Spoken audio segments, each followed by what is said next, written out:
अस्सलाम वालेकुम दोस्तों, वेलकम टू उर्दू वाइब्स।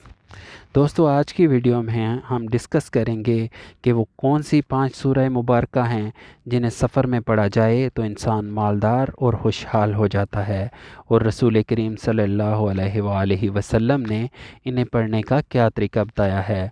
दुआओं के मजमुआ हसन और हुसैन के मुताबिक हजूर नबी करीम सल्लल्लाहु अलैहि वसल्लम ने ऐसी 5 सूरह मुबारका के बारे में फ़रमाया है कि जिन्हें सफ़र के दौरान पढ़ने से इंसान खुशहाल और मालदार हो जाता है।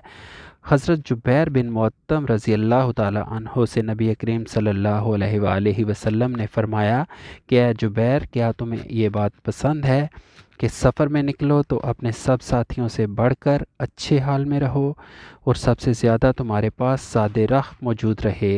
जिस पर हज़रत जुबैर रज़ी अल्लाह ताला अन्हो ने अर्ज़ किया कि मेरे माँ बाप आप सल्लल्लाहु अलैहि वसल्लम पर कुर्बान हों, मैं ज़रूर ये जानना चाहता हूँ। इस पर नबी करीम सल्लल्लाहु अलैहि वसल्लम ने फ़रमाया, तुम ये 5 सूरतें सफ़र में पढ़ा करो।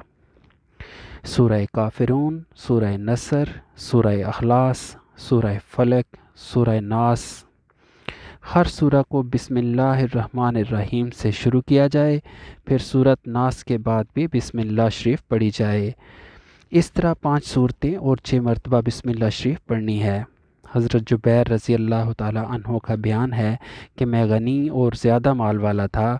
जब मैं सफ़र में निकलता था तो अपने साथियों में सबसे ज़्यादा बदहाल हो जाता था, लेकिन नबी पाक सल्लल्लाहु अलैहि वसल्लम के बताए हुए तरीके की वजह से मेरा ज़ादे रख सबसे ज़्यादा रहता। दोस्तों, अगर आपको ये वीडियो अच्छी लगी हो तो अपने दोस्तों के साथ ज़रूर शेयर करें और हमारा चैनल सब्सक्राइब करें ताकि हमारी नई आने वाली वीडियोस आप तक पहुंचती रहें।